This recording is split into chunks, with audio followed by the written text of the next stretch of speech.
I don't know if I necessarily identify as bipolar, but definitely throughout the years, there's been different times where I've kind of been on different parts of the bipolar spectrum, where the antidepressants I was taking, in addition to the exercise, was making me rapid cycle. Last year and the year before, I would tell people I'm diagnosed with bipolar rather than saying I am bipolar. Because most of the time my medicine works so effectively I just don't even consider myself to have the disorder. Of course, that's not always the case. And so once I got to Stanford, I still had those problems going on at the same time as stress over my sports team, stress over class, and stress over living away from your family in a dorm with strangers. But things started to escalate and get worse.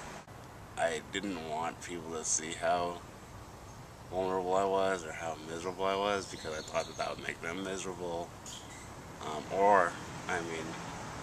thought that might make them want to stop being my friend. That scared me.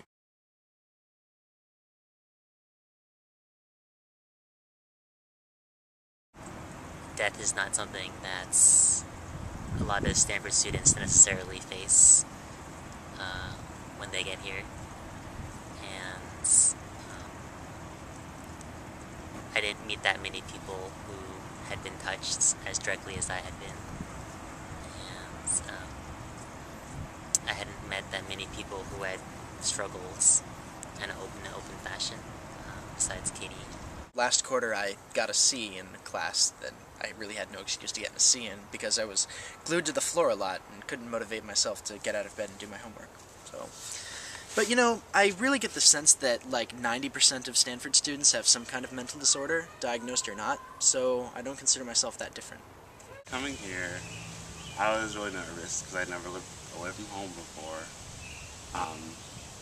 Basically, before I got here, I was like crying every other day because just the thought of like having to be on my own and independent, it was really scary to me, and I thought I would just totally fall apart and not make any friends. But when I got here, it was really lucky because it's Lee, and we have a lot of close friends and that I'm still really close with. So, yeah, first year at Stanford was probably one of the best years of my life. Arriving at Stanford was really rough. I got here, I'd say about 5 months before all the other students because I was playing field hockey. So the coaches on our sports team were not sympathetic to players with injuries, and that just made me feel really upset because I was spending a lot of time doing all this outside work, outside of practice, trying to get healthy, and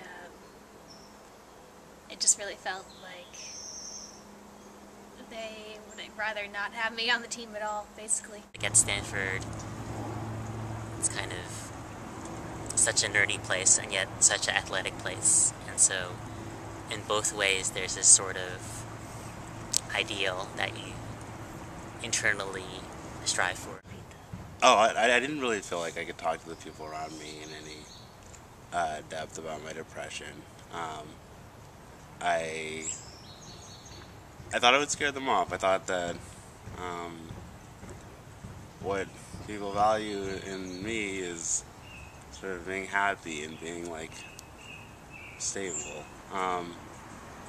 And also I didn't want them to think that I was capable of doing a lot less than they were.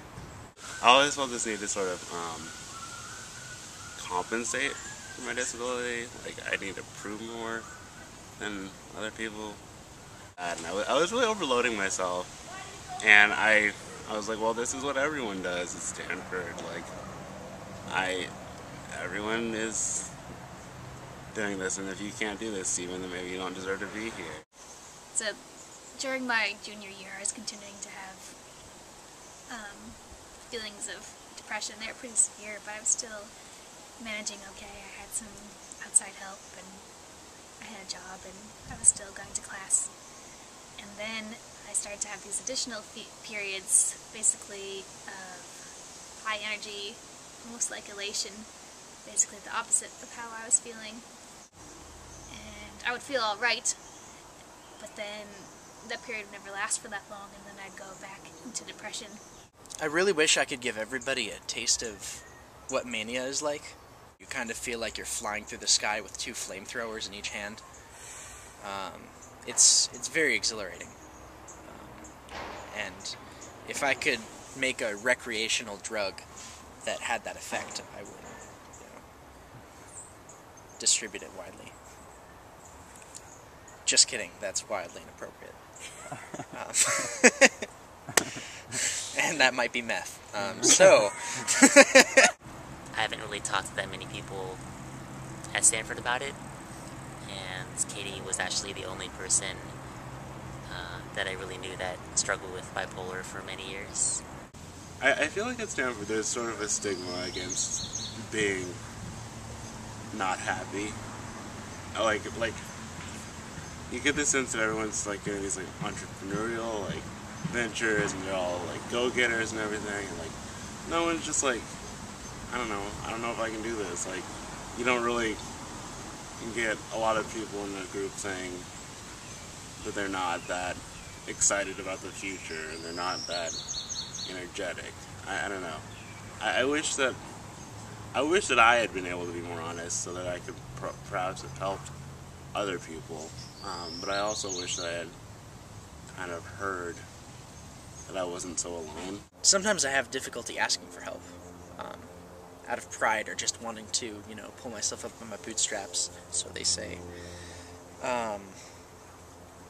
There are definitely resources available. All my friends have been encouraging and nurturing and accepting, and have also pointed me in the direction of things like the Bridge and CAPS. And I've been going to the Bridge pretty often recently, as I've been struggling through this depressive phase, and it is helpful. And I feel like because of the kind of class structure of Stanford, I sometimes wonder, to what extent does that buffer people's emotionalities? Is it that Sheree Moraga likes to talk about Stanford as a ruling class institution, and is it something where if you grow up in that ruling class, does that imply that the emotional spectrum that you go through is different, or maybe just that you're buffered from many more things because there's much more, financial or emotional buffers? I think it would have helped earlier on if I had taken the option to have a reduced course load, because I was spending so much time, with doctors and, trying to help myself out on my own. But I really only got offered the option of reduced course load or extended time on my requirements kind of at the very end when I was really struggling. And in a way that was too late, because maybe if I had taken that option earlier, heard of that option, I would have had more time to deal with my health without the stresses of class that I may not have gotten, to that point where then basically the option was to go home and then come back when you're ready to take classes again. I honestly think that if there was sort of less of a stigma around like having mental health issues here, I would sort of have felt more comfortable going to CAPS, seeking out help, and not going to any, like the few times I did go, I lied about where I was going because I just didn't want people to know.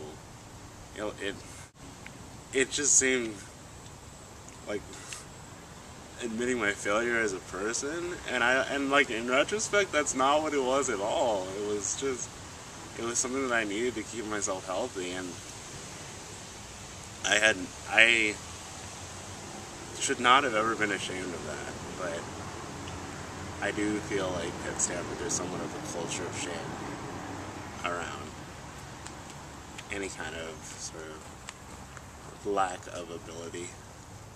I never exactly feel ashamed of mania, because people seem to really enjoy me when I'm, booming with energy and entertaining people.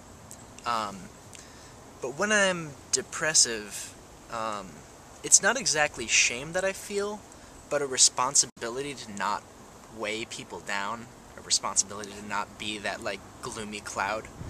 And so sometimes I just hide and try not to not to interact too much with people. For a lot of my time at Stanford, I felt very isolated and alone, and then I think part of that's my own personality. Sometimes, well, I'd say I'm introverted, and sometimes I prefer not to share my opinions or get involved with other people, but, you know, then again, I really do enjoy the company of my friends, and at some points it really was, you know, depression and eating disorder and just kind of shame that kept me back from interacting with other people. I kind of just needed people to come in and get me out of bed and take me to meals sometimes, even though they didn't really realize that they were always doing that. Sometimes they were. They were kind of forcing me to eat and forcing me to not just wither away. Or another coping mechanism that I like a lot is to just make a performance out of it. And I like to be very theatrical in a humorous way about how woeful I'm feeling. So I'll come in and actually having had a really tough day and feeling really down and just go, "Oh, everything sucks!" In a way that's humorous and dismissive. And there are times that I wish I could be more honest and direct with people about my feeling terrible. I guess I've gotten the most support from people who've gone through similar struggles. So whether they've dealt with abuse or trauma, like directly or indirectly, I think having those handful of people around, like, has kind of saved my life. I know that there's other people out there who probably feel the same way as me, and we're probably never gonna find each other if we just keep on being quiet. At least at Synergy I've found a pretty open community, but also in general I'm very shameless and, you know, am kind of proud to announce that I have a mental disorder if it ever comes up. I used to be more secretive about it, but now I just, you know, this is me, and this is what I have, and, you know, I don't care.